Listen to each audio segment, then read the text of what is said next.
Hi guys! In this video, you're gonna learn how to use Google Translate for language translation. So, download and install the Google Translate app from your mobile device. You can go to Play Store or any application store on your mobile device and download and install Google Translate.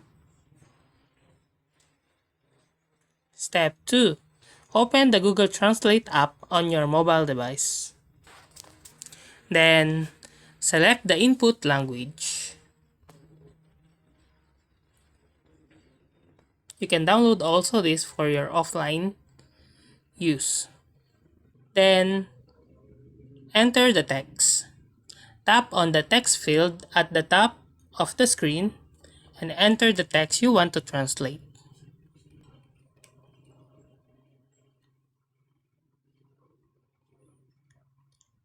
Also, you can use voice input.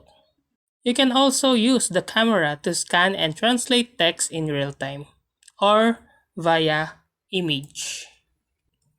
So that's how to use Google Translate for language translation.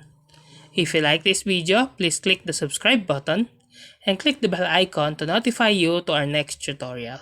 Thanks for watching!